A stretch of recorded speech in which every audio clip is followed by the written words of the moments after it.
Uma Product Description Page, ou página de descrição de produto, é a página final em um e-commerce antes do usuário clicar no botão comprar e efetivamente fazer uma compra, fazer uma conversão, botar o produto no carrinho e pedir para entregar em casa. E apesar de existirem boas práticas já conhecidas há muito tempo numa PDP, tem muita gente ainda com dificuldade de implementar essas boas práticas, de fazer uma boa PDP. Então a gente vai falar aqui sobre os principais pontos de uma página de descrição de produto e o que é que você tem que prestar atenção para que a sua página tenha boa performance, tenha bons resultados orgânicos e ajude a sua marca a vender mais. Olá, eu sou Rafael Reis, fundador da Web Estratégica, uma consultoria especializada em marketing de conteúdo e SEO. Nós ajudamos grandes e-commerces a construir uma presença digital mais estruturada, a gerar mais tráfego orgânico e a construir boas páginas de descrição de produto, a famosa PDP no mercado SEO. Primeiro ponto que a gente tem que olhar, e é o óbvio, é o título do produto. A title que aparece lá em cima no browser e muitas vezes aparece no H1 aqui com o nome do produto. O Google lançou uma atualização esse ano em que ele se deu o direito de reescrever o título da página de várias páginas. Ele reescreve a title da forma como originalmente a gente escreveu. Por que ele faz isso? Porque ele entende que muitas vezes a title está mal escrita e não está informando para o usuário que está fazendo a busca, mesmo em um bom site, o que realmente vai ser encontrado naquela página. E aí o Google se deu o direito de reescrever as titles. Ele já fazia isso com as descriptions. Em torno de 50% das descrições de página já não eram aquelas descrições que a gente cadastra lá na famigerada meta description. Né? Geralmente uma meta description tem ali 150 caracteres e você faz uma descrição rápida do que vai ser encontrado na página. Ali é um conteúdo que não é visível para o usuário quando ele está na página, então tipicamente você pode usar um call to action, você pode usar alguma informação de diferencial competitivo, mas ele não é um conteúdo que é apresentado para o usuário na página. Só que essa meta description, metade das vezes, o Google se dá o direito de substituir por um excerpt, por um trecho de conteúdo daquela mesma página. Isso costuma acontecer mais em páginas de conteúdo, ou seja, páginas de blogs, páginas de hubs de conteúdo em geral, de jornais, de notícias e por aí vai, mas isso também acontecia no e-commerce. Agora, o Google faz isso também com o título. Então, se você tem um bom título, que geralmente vai seguir a estrutura marca, produto e variável, né, sendo que essa variável pode ser cor, pode ser tamanho, pode ser sexo, pode ser qualquer variável importante para o produto que você está colocando, tracinho, ou slash, ou barra, o brand, né, a marca do site do qual se trata. A marca é muito importante, então muitas vezes a reputação geral de um domínio vai ser relevante para que o Google escolha a posição, só que aí se ele vê que o título está mal escrito, o algoritmo decide, né, e resolve que ele vai lá reescrever o título. Então é muito importante você escrever um bom título seguindo a regra básica, né, de marca, produto e alguma variável que esteja representada ali. Quanto mais preciso for o título, quanto mais informativo ele for para o usuário, maior a chance do Google mostrar o título original e de você conseguir um clique na página de resultados. A meta description, o que é importante a gente trabalhar com ela? É a gente incluir pelo menos 2 ou 3 variáveis do autocomplete. 2 ou 3 variáveis que o usuário está digitando na busca e que ele quer saber sobre aquele produto. Então isso vai fazer com que ele já encontre a resposta que ele quer e isso aumenta a probabilidade dele clicar. Alguns testes válidos nesse caso são você ter um dos itens tudo em caixa alta, então por exemplo a marca. Então o usuário digitou a marca, o modelo do tênis e a cor, e aí você escreve a marca tudo em caixa alta. Isso é um teste bastante comum, o pessoal de SEO faz isso bastante. Num blog, geralmente a gente coloca a palavra-chave principal, tudo em caixa alta, quando isso faz sentido, né? E aí você tem um acréscimo de CTR. Isso é um teste viável de ser feito, não gera nenhum tipo de punição, o que pode acontecer agora é que o Google vai reescrever tirando a caixa alta. E aí já comentei do Call to Action. O Call to Action é outra coisa que você pode testar nas suas meta descriptions. Outra prática comum, quando você tem alterações de produto de ano a ano, é que você coloque a versão do produto ou o ano de fabricação do produto. Se a gente for pensar num produto como o iPhone, por exemplo, você vai ter lá o número do produto, né? iPhone 11, iPhone 12, iPhone 13, você vai ter a variável do produto, se é o Pro, se é o Max, se é 128, 256, 512 GB, e você vai ter a cor do produto. Então, você pode usar ali, por exemplo, o iPhone 2021, iPhone 2022, caso isso tenha impacto nas buscas também. Se as pessoas estiverem buscando dessa forma, você pode usar na meta description. Um quarto ponto importante para você olhar é a URL do produto. São as estruturas de URL que você vai utilizar. Tipicamente, a URL vai ter o domínio, a extensão lá, .com.br, .netbr, qualquer coisa br que você quiser, barra a categoria, barra o produto. Em alguns casos, você vai ter barra categoria, barra subcategoria, barra o produto. Quanto maior a URL, também maior a chance dela aparecer com reticências, dela não aparecer completa. Então, URLs curtas tendem a aparecer de forma completa, URLs grandes tendem a aparecer com reticências no miolo e mostrar só o final. Se você tem uma estrutura de URL muito grande, provavelmente você vai ter um breadcrumb muito grande também. E aí é importante que o breadcrumb tenha a marcação semântica correta, porque eventualmente o Google pode mostrar na página de resultado a estrutura. Então esse produto está na categoria X, na subcategoria Y, barra produto. Então ele vai reproduzir o seu breadcrumb na página de busca. Por isso que pensar na estrutura de URL e incluir as palavras-chave do seu produto na URL vai fazer sentido. Então vamos pensar aqui no Marketplace. A gente estaria lá em marketplace.com.br, barra telefonia, barra celulares, barra Apple, barra iPhone 13 Pro 128 preto. Então você tem uma URL bem longa. Se você configura para que isso tudo não apareça na URL, vai aparecer, por exemplo, só a última categoria. Então você vai ter marketplace.com.br, barra Apple, barra iPhone 13 128 preto. Então aí você tem uma URL mais curta e uma maior probabilidade dela aparecer visualmente para o usuário, o que é mais confortável e tende a gerar CTR maior. Uma vez dentro da página de produto, a gente tem a estruturação da própria página. Tipicamente, o que a gente vai ter na primeira tela, na primeira rolagem? A foto principal do produto, uma galeriazinha lateral ou embaixo dessa foto principal com outras fotos, então o produto de frente, de lado, de costas, de fundo, de cima, na caixa, com alguém segurando para dar uma noção de escala. E aí você tem a apresentação visual. Tem gente que prefere trabalhar com imagens de fundo branco, geralmente quando você está vendendo um produto conhecido, como o próprio exemplo do iPhone, faz sentido a foto de fundo branco. Quando você está vendendo um produto que as pessoas precisam conhecer a escala, por exemplo, uma carteira, é importante você ter alguma foto a noção de escala. Então, uma pessoa segurando a carteira na mão, ou uma caneta ao lado da carteira, para que elas entendam qual é o tamanho daquele objeto que elas estão comprando. Se é um objeto pequeno, médio, grande, isso em vários contextos vai fazer diferença. Então, quanto maior o produto, maior a necessidade de você ter essa comparação de escala. No caso de joias, isso também é muito importante, você apresentar o produto em contexto. Isso no vestuário, na moda como um todo, é bastante relevante. Você pode ter a foto de um vestido, mas aí você vai ter o vestido na pessoa. Você tem a foto de uma joia, mas você vai ter a joia no pescoço, ou o anel no dedo, ou a pulseira num pulso, para você dar uma noção de escala e de como aquela peça fica vestida em alguém.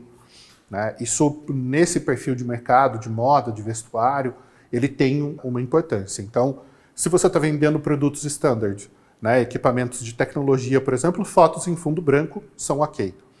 Se você está vendendo produtos de uso, produtos de vestuário, produto que tem a ver com a imagem pessoal, é importante você dar essa noção de escala e de como o produto fica no corpo, para que a pessoa possa projetar a imagem dela ali naquele produto. Algumas lojas trabalham até com uma ferramenta de medida, em que você coloca lá sua altura, seu peso, o seu desenho corporal, e aí você vê como aquela peça vai vestir no corpo. Já é uma tecnologia mais avançada, mas é legal. Se você tem condições de fazer, vai ajudar. Aí a gente vai ter, além das imagens, o título do produto, né, e ele tem que estar no HTML semanticamente como o H1, né, como a heading, o título principal dessa página. O preço costuma estar junto, a quantidade de itens costuma estar junto, e a gente recomenda pelo menos de 1 a 3 parágrafos de descrição do produto ainda na primeira rolagem. Isso costuma ser muito bom para conversão e costuma ser muito bom para SEO. É obrigatório? Não, não é obrigatório. Cada contexto vai demandar um tipo de design, depende muito do seu mercado e de quais são os padrões dentro de um mercado, daquilo que é esperado pelo usuário. Uma pesquisa com o usuário também vai ajudar de entender quais são os itens de tomada de decisão para ele, para que esses itens estejam na primeira rolagem ou o mais próximo possível da primeira rolagem. Muitas pesquisas indicam que a maior parte dos usuários não faz a rolagem completa da página, então quanto mais para baixo você deixa, menor a conversão. Ah, mas isso faz diferença para SEO? Teoricamente não, mas o que a gente sabe é que quanto mais relevante um item, mais importante que ele esteja próximo de uma área visível. Tá? Então, se você tem abas, por exemplo, na PDP, na página de descrição de produto, é importante entender que o Google indexa o conteúdo das abas, mas ele não considera isso para ranking. Tá? Ele não considera isso para o ranqueamento. Então, se você cria um baita conteúdo de 2.000 palavras e põe isso em uma aba não visível, o Google renderiza a página, detecta que aquele conteúdo não está visível, ele não considera esse conteúdo para efeito de ranking. Ele só considera para evento para indexação. Tá? Então ele sabe que o conteúdo está ali, ele pode apresentar aquele conteúdo para um usuário, mas aquele conteúdo não contribui para um ranking no Google. Por isso que conteúdos de FAQ, por exemplo, que tem o accordion de abre e fecha, nem sempre são bem indexados e são bem considerados como palavra-chave. Tá? Depende da tecnologia de desenvolvimento que foi usada ali. Outro item que é importantíssimo nessas páginas, uma descrição única do produto. Não é a descrição que você copiou do site do fabricante ou que veio no banco de dados que o fabricante te enviou. Tá? Isso daí você está duplicando o conteúdo que já existe no site do fabricante e que existe em todos os outros marketplaces, em todos os outros sites. Se é um produto de conversão importante, se é um produto que representa um volume de vendas importante, é fundamental que ele tenha uma descrição única, porque senão você não se diferencia dos outros sites e aí todo o restante do trabalho acaba sendo prejudicado por conta disso. Então, conteúdo original na PDP, na descrição do produto, tem um impacto muito grande em termos de SEO. E quanto maior essa descrição, maior o impacto. Né? Obviamente que você não precisa fazer uma descrição de 3.000 palavras para cada produto, mas uma descrição mínima ali de umas 500, 600 palavras é bastante recomendável. Tá? Se der para chegar na faixa das 1.000, melhor ainda, vai ajudar muito mais e vai trazer mais resultado, tanto em termos de ranking, quanto em termos de conversão do produto dentro do e-commerce. Passada a descrição do produto, a gente tem as avaliações. A avaliação do usuário, do comprador, sobre aquele produto e comentários sobre aquele produto. Existem ferramentas terceiras que fazem esse trabalho, que coletam depoimentos e exibem na página de produto, e existem, na maioria das plataformas, ferramentas próprias que fazem isso. Independente de você escolher uma ferramenta própria ou uma ferramenta terceirizada, tem que ter comentário e avaliação de usuário. Ah, mas e se alguém criticar? É bom que alguém critique, porque tem um contraponto. Se você olhar o meu livro na Amazon, ele tem, sei lá, 600 avaliações, ele tem 120, aliás, tem 600 estrelinhas, né? Pessoas que avaliaram lá de 1 a 5 estrelas, tem 120 pessoas que fizeram reviews mesmo, comentários sobre o livro, e tem 3 que criticaram. Agora, em 600, 3 avaliações negativas ajudam muito mais a vender o livro do que a desvender o livro. Né? Lógico que tem gente que eventualmente pode não ter comprado o livro porque leu ali uma avaliação negativa. Mas a maioria das pessoas olha e pensa baseado no óbvio. Poxa, se 597 pessoas gostaram e 3 não gostaram, a probabilidade muito maior é que eu goste do que eu não goste. Então isso aumenta a credibilidade. Tá? Então aqueles e-commerces que são neuróticos em tirar comentários negativos, em esconder comentários negativos, isso não necessariamente te ajuda a vender mais. Quando você tem um comentário que faz alguma crítica, mas que não desmerece o produto, ou que não desqualifica o produto, isso é bom. Tá? Isso, no fim das contas, ajuda a aumentar a taxa de conversão. E aí você tem mais variabilidade no conteúdo, porque você tem conteúdo gerado pelo usuário, conteúdo que é original, que é o único que só tem na sua página e que está sendo constantemente atualizado, porque tem novos usuários entrando e deixando avaliações. Por isso, é uma boa prática de growth você pedir para os usuários fazerem avaliações do produto. Então, o cara foi e comprou um produto na sua loja, dali a alguns dias você dispara uma ação para ele e fala: ô, meu querido, tira um minutinho do seu tempo e deixa uma avaliação lá, isso vai ajudar as outras pessoas, né? E aí uma pequena porcentagem vai lá e vai deixar avaliações. Isso, no efeito cumulativo, é muito positivo para a loja. Pensando em tudo isso, a gente tem que pensar em performance da PDP, tempo de carregamento. Não adianta entulhar PDP de coisa, botar lá 12 imagens, 3 vídeos, PDF para download, infográfico, foto do Papa e um monte de coisa, e aí a página vai ficar lenta, não vai carregar, não vai ser bom. Então, por exemplo, na foto do produto, você carrega só a versão standard da foto e os thumbnails.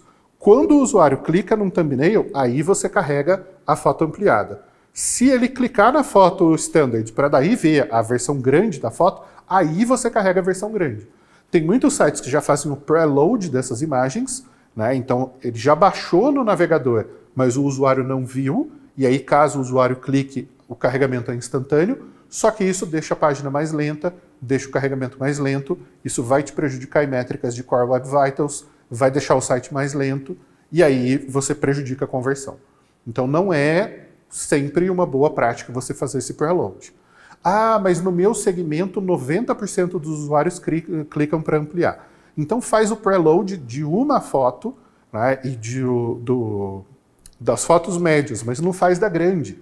Né? Então escolher a melhor relação custo-benefício entre tempo de carregamento e performance. Tá? Geralmente privilegiar a performance e ter o menor tempo de carregamento vai trazer os melhores resultados em termos de SEO. Atualização das informações de produto.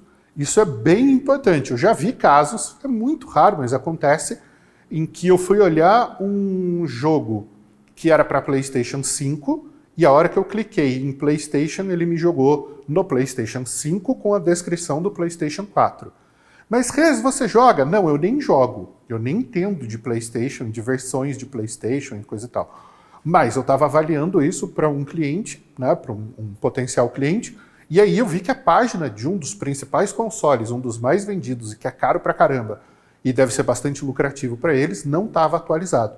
Eles atualizaram o ano, atualizaram as fotos, mas não atualizaram o texto descritivo. Então o texto descritivo ainda falava do equipamento na versão anterior.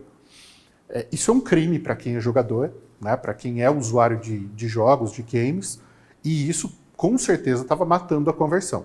Então toda vez que tem atualização de coleção, de dado sazonal, alteração de configuração de produto, de feature de produto, é fundamental manter isso atualizado no e-commerce. Putz, mas é muito difícil, dá muito trabalho. Pois é, dá muito trabalho, é muito difícil, tem que ser feito. Né? Quem não fizer, está perdendo para quem faz, ponto. Nem vamos estender nesse argumento. Por fim, o que pode ajudar muito uma PDP é teste AB. É um alinhamento com o time de growth para realizar testes e informações relevantes sobre, por exemplo, posicionamento dos elementos na página. Se eu deixar as fotos para a esquerda, eu converto mais, ou se eu deixar as fotos para a direita? Se eu usar imagens com 500 pixels de largura ou com 350 pixels? Se eu colocar a descrição básica do produto na primeira rolagem ou se eu colocar na terceira rolagem? Se eu subir os depoimentos e colocar lateralmente com a descrição do produto, como a Amazon faz, por exemplo, ou se eu deixar as avaliações lá para baixo? Se eu aumentar a fonte e mudar o posicionamento do botão comprar, ou se eu diminuir a fonte e privilegiar a categoria do produto? Então aí é estabelecer quais testes são viáveis, quais são as melhorias possíveis dentro da plataforma que você está utilizando, porque cada e-commerce roda numa plataforma diferente que permite mudanças e otimizações específicas, e aí você entender quais testes vão ser realizados, inclusive em termos de tamanho de conteúdo. Ah, eu quero testar PDP com 300 palavras, com 600 palavras e com 1000 palavras. Então beleza, faz 30 PDPs de cada uma, mede isso ao longo de 90 dias, e aí você tira uma conclusão em cima desse teste. Ah, mas por que 90 dias? Depende da sua audiência. Se você tem uma audiência muito grande, talvez num período menor dê para tirar conclusões. Se você tem uma audiência muito pequena, talvez você precise de mais tempo para ter uma estatística confiável em termos das modificações que foram feitas e das conclusões que vão ser tiradas. Então a gente tem aí a anatomia de uma página de descrição de produto, né, os elementos centrais que você tem que prestar atenção numa PDP e o que é que você pode otimizar em termos de SEO para gerar resultados numa PDP. Se você tem um e-commerce e precisa de ajuda com SEO, com criação de conteúdo, com a criação das suas PDPs, com a otimização dos elementos dentro do seu e-commerce, para gerar performance orgânica, para gerar crescimento para o seu negócio, nós somos a Web Estratégica e podemos te ajudar. Pede para a gente uma avaliação, conversa com a gente, traz um briefing, os seus principais desafios e a gente vai te ajudar a vencer esses desafios e fazer o seu e-commerce crescer. Se você aprendeu alguma coisa com esse vídeo, achou ele útil, clica lá no joinha, no gostar, deixa um comentário para a gente aqui embaixo, recomenda esse vídeo para outras pessoas, assina o nosso canal, enfim, contribui de alguma forma para a gente fazer esse conhecimento chegar a mais pessoas e ajudar o nosso mercado a melhorar. É isso aí, até o próximo vídeo.